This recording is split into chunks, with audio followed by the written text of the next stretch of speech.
Hello, हमारी seat के नीचे एक बॉम्ब है।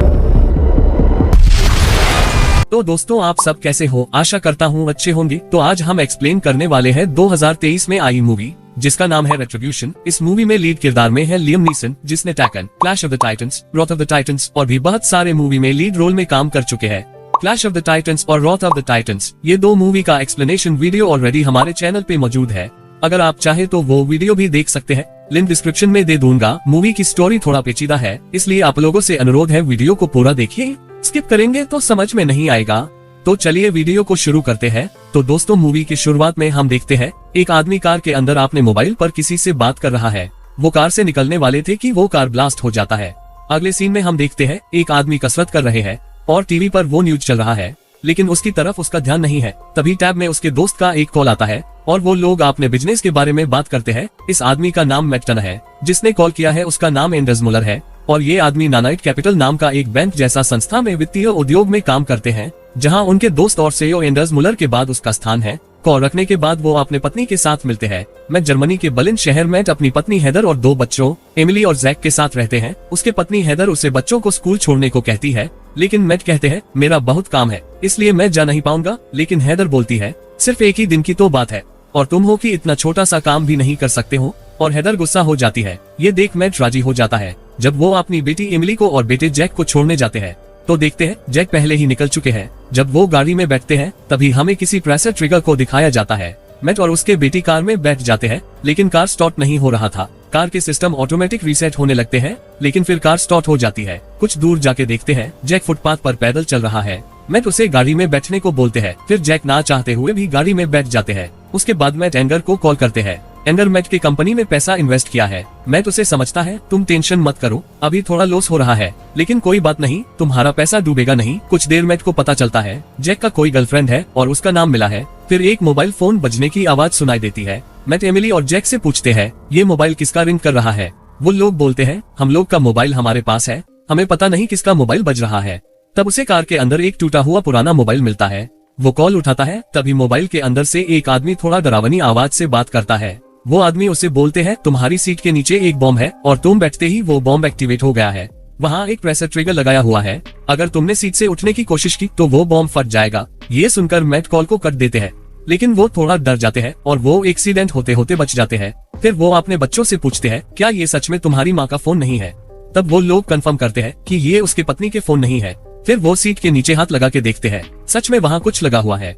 फिर वो और भी डर जाते हैं और फिर वो गाड़ी रोक के अपने मोबाइल से सीट के नीचे की फोटो ले लेते हैं और उसके होश उड़ जाते हैं। और तभी उस अनजान आदमी का फोन आता है। फिर वो एक ईयरफोन से मोबाइल को कनेक्ट करते हैं। तभी वो अनजान आदमी उसे बोलते हैं अगर तुमने फोन काटा तो गाड़ी को उड़ा दूंगा। फिर बोलते हैं उस बॉम्ब के साथ दो ट्रिगर सेट किया गया है, एक प्रेशर ट्रिगर और दूसरा ट्रिगर मेरे पास एक मोबाइल से कनेक्ट है। अगर तूने चालाकी करने की कोशिश की तो गाड़ी को उड़ा दूंगा। तुम्हारी जीपीएस लोकेशन मुझे मिल रहा है। मैट उस आदमी से बात कर रहा था, तभी उसके दोस्त मुलर का कॉल आता है, लेकिन मैट कॉल काट देता है। वो अनजान आदमी मैट से बोलते हैं मैं तुम्हें देख रहा हूँ। तभी मैट देखते हैं उसके पीछे बाइक में सवार एक आदमी उसका पीछा कर रहा है। फिर वो आदमी बोलता है अपने बच्चों के फोन ले लो और सारे फोन खिड़की से बाहर फेंक दो। मैट जैक और एमिली से फोन मांगते हैं और कॉल पे वो आदमी प्रेशर दिए जा रहा था, जल्दी करो नहीं तो मैं गाड़ी को उड़ा दूंगा। लेकिन जैक और एमिली फोन नहीं दे रहा था और वो आदमी काउंटिंग कर रहा था 1 2 3 4। तभी मैट को एक तारकीब सूझता है। वो ब्रेक लगा देता है और बाइक वाला कार से टकरा के गिर जाता है। तब उन लोगों को पता चलता है कि वो बाइक वाला और कोई नहीं जैक के गर्लफ्रेंड मिला है और वो जैक को ले जाने के लिए आई थी। ये देख जैक गाड़ी से बाहर निकलने की कोशिश करते हैं, लेकिन मैट ने कार को पूरी तरह लॉक कर देते हैं और वो फिर से गाड़ी चलाने लगते हैं। जैक चिल्ला रहा था मुझे कार से निकालना है और तब मैट रोते हुए सबको बोलते हैं इस कार में बॉम्ब है, अगर हम में से कोई भी कार से निकला तो ये बॉम्ब ब्लास्ट हो जाएगी, इसलिए सारे मोबाइल कार के बाहर फेंकना पड़ेगा, नहीं तो जिसने बॉम्ब लगाया है वो इस कार को उड़ा देगा। उसके बाद मोबाइल को बाहर फेंक देते हैं। फिर वो आदमी उसे एक लोकेशन भेज देता है और वहाँ जाने को बोलता है। कार में बैठे बच्चे मैट से पूछते हैं किसने बॉम्ब रखा है। मैट बोलते हैं मुझे कुछ भी पता नहीं। और तभी सिल्वेन नाम का एक आदमी का फोन आता है। वो बोलता है किसी ने मेरे गाड़ी में बॉम्ब लगा रखा है और वो तुमने कॉल करने को बोला है, मैं तुम्हारा इंतजार कर रहा हूँ। तभी मैट वहाँ पहुँच जाते हैं। सिल्वेन और उसके पत्नी डर के मारे चिल्ला रहे थे। वो बाहर निकलना चाहती थी, लेकिन तभी एक पुलिस वाला वहाँ आ जाता है और वो उन लोगों को बाहर आने को बोलते हैं। सिल्वेन के माना करने पे वो पुलिस वाला दरवाजा खोल देता है और सिल्वेन की पत्नी बाहर निकल जाती है और वो बॉम्ब ब्लास्ट हो जाता है और तीनों के तीनों लोग मर जाते हैं। ये देख वो लोग डर जाते हैं और तेजी से ड्राइव करने लगते हैं और वहाँ के सीसीटीवी में सब कुछ रिकॉर्ड हो जाता है। उसके बाद वो आदमी बोलता है, तुम अपने पत्नी को कॉल करो। मैट हेदर को कॉल करते हैं, वो फोन नहीं उठाती है। तब वो उसके पत्नी सहेली क्रिस्टीना को कॉल करते हैं और पूछते हैं हेदर कहाँ है, लेकिन क्रिस्टीना कहती है हेदर मेरे पास नहीं है। फिर मैट के जबरदस्ती करने पर क्रिस्टीना बोलती है हेदर डाइवोर्स अटॉर्नी के पास है। तब हमको पता चलता है कि मैट की पत्नी उसे तलाक देना चाहती है। फिर वो आदमी मैट को 2 मिनट का समय देता है। उसके बाद मैट डाइवोर्स अटॉर्नी को फोन लगाता है और हेदर को बोलते हैं, मैं तुम्हें जो बोल रहा हूँ वो ध्यान से सुनो, पुलिस को कॉल मत करना नहीं तो हम सब मर जाएंगे। इसलिए तुम अभी के अभी AIG बैंक जाओ और वहाँ सेफ्टी डिपॉजिट से सारे पैसे और पेपर लेके आना। फिर मैं तुम्हें कॉल करता हूँ। फिर मैट एक जगह गाड़ी रोकता है और कॉल को म्यूट करता है और चेक करते हैं म्यूट हुआ है या नहीं। म्यूट करने के बाद टीवी ऑन करते हैं तो देखते हैं उसके गाड़ी की सीसीटीवी फुटेज टीवी में दिखा रहा है।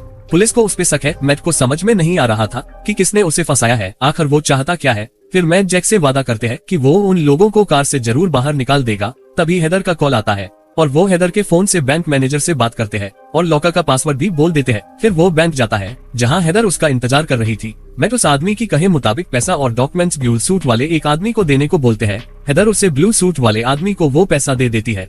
वो ब्लू सूट वाले आदमी को कुछ भी समझ में नहीं आता है और तभी वहाँ पुलिस आ जाता है और उस ब्लू सूट वाले आदमी को पकड़ लेता है। दरअसल ये एक चाल था। मैट को समझ में आते ही वो वहाँ से भाग जाते हैं। जाते जाते वो उस अनजान आदमी से पूछता है, तुम ऐसा क्यों कर रहे हो? तब वो आदमी बोलते हैं, तुम्हारे कंपनी में जितने भी लोग इन्वेस्ट किया है वो तकरीबन 208 मिलियन यूरोस होंगे। वो सारे के सारे पैसे मुझे चाहिए जो कि दुबई के बैंक में जमा है। और तभी उसे और एक लोकेशन भेज देते हैं और वहाँ जाने को बोलते हैं। वो बोलते हैं, तुम्हारा बॉस उस लोकेशन पर है, जल्दी जाओ और मैं जो कहता हूँ वो सुनो, नहीं तो उसे भी मार दूंगा। कुछ देर बाद मैट फोन के फोटो को उसके बेटे को दिखाता है और पूछता है, इसके अंदर कोई मोबाइल है या नहीं देखो। जैक बोलता है, हाँ इसमें एक फोन है। तभी यूरोपोल से एक कॉल आता है। यूरोपोल एक पुलिस संस्था है। वो लोग बोलते हैं तुम सरेंडर कर दो। वो लोग मैट को मुजरिम मान रहे थे। तब मैट बोलते हैं, मेरे कार के अंदर एक बॉम्ब है और उसमें एक मोबाइल ट्रिगर लगा है और साथ में एक प्रेशर प्लेट लगा है। और तभी फिर से उस आदमी की कॉल आ जाता है और मैट पुलिस का कॉल कर देता है। वो बोलता है, जल्दी जाओ नहीं तो वो मर जाएगा। फिर हम देखते हैं मैट एक रेलवे ट्रैक के पास पहुंच जाते हैं और देखते हैं उसके दोस्त मुलर वहां पहले से मौजूद है। वो मुलर को कॉल करते हैं और उसके कहे मुताबिक मुलर को सारे पैसा मैट के अकाउंट में ट्रांसफर करने को बोलते हैं और ये भी बोलते हैं अगर मुलर ने पैसे ट्रांसफर नहीं किया तो मैट मुलर को मार देगा। मुलर डर के मारे सारे पैसे ट्रांसफर कर देते हैं। तब वो आदमी मैट को कार के ग्लव बॉक्स खोलने को बोलते हैं। ग्लव बॉक्स खोलते ही उसे एक बंदूक मिलता है।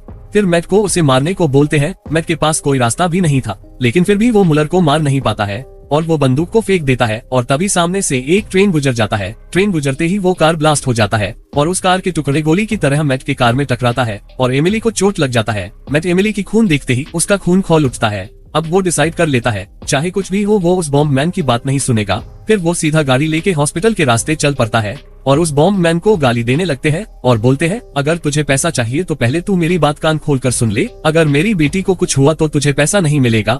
और फिर वो पुलिस के पास गाड़ी को ले जाते हैं। वहाँ पे मोबाइल का कोई नेटवर्क नहीं मिल रहा था क्योंकि वहाँ पुलिस पहले से सिग्नल को जैम कर दिया था। वहाँ मैट की पत्नी भी आ गई थी। कुछ देर बाद बॉम्ब स्क्वाड वाले आ जाते हैं और कार के दरवाजे को खोल देते हैं और एमिली और जैक को निकाल लेते हैं। लेकिन पुलिस अभी भी मैट को दोषी मान रहे थे। वो यूरोपोल के चीफ को समझाने की कोशिश कर रहा था, लेकिन वो लोग समझने को तैयार नहीं थे। वो लोग सोच रहे थे कि मैट ही सारा पैसा लेके भागना चाहते हैं। फिर मौका देख मैट वहाँ से पुलिस बैरिकेड तोड़ के भाग जाते हैं और जाते जाते उस अनजान आदमी को कॉल करके बोलते हैं, अगर तुझे पैसा चाहिए तो तुझे मेरे पास आना पड़ेगा, नहीं तो तुझे पैसा नहीं मिलेगा। वो आदमी मैट पे प्रेशर डाल रहा था, लेकिन मैट भी जिद पकड़े बैठे थे। फिर वो एक जगह पहुंच जाते हैं जहां बहुत सारे लोग सरकार के खिलाफ नारेबाजी कर रहे थे। तभी उसे एक मास्क पहना हुआ आदमी दिखाई देता है और कुछ मिनट बाद वो आदमी उसके कार के अंदर आ जाता है। वो आदमी मैट को किसी शांत जगह ले जाने को बोलते हैं। फिर वो आदमी अपने चेहरे से मास्क हटाता है और ये देख मैट की होश उड़ जाता है क्योंकि वो बॉम्ब मैन कोई और नहीं मैट का दोस्त मुलर है जो रेलवे ट्रैक के पास मर गया था। दरअसल ये सब एक चाल थी। एंडर्स ने सारी कहानी बताई कि कैसे वो सारा पैसा चुराने के बाद मैट को फंसाना चाहता था, लेकिन मैट बोलते हैं, मैं तुम्हें एक पैसा भी नहीं दूंगा, चाहे तुम कुछ भी कर लो। फिर वो गाड़ी तेजी से भगाने लगते हैं। मुलर सीट बेल्ट बांध लेता है और मैट को धमकी देता है, कार रोको और पैसा ट्रांसफर करो, नहीं तो मैं बॉम्ब ब्लास्ट कर दूंगा। और तभी कार की एक्सीडेंट हो जाता है और वो कार एक ब्रिज के ऊपर सेफ्टी गार्ड में फंस जाता है। नीचे नदी के पानी है और मुलर मोबाइल को पकड़ने की कोशिश कर रहा है। मैट दिमाग लगाता है। वो अपना सीट बेल्ट खोल देते हैं और नदी में कूद जाते हैं और कूदने के साथ साथ बॉम्ब ब्लास्ट हो जाता है। मैट किसी तरह अपना जान बचा लेता है। फिर हम देखते हैं अगले दिन न्यूज में दिखाता है मैक निर्दोष था, मुलर ने सारे पैसे हड़पने की कोशिश की थी, लेकिन वो बॉम्ब धमाके में मारे गए हैं। तो दोस्तों वीडियो अच्छा लगे तो लाइक कर दीजिए और हाँ चैनल में नए हो तो चैनल को सब्सक्राइब कर दीजिए। तो मिलते हैं नेक्स्ट वीडियो में, धन्यवाद।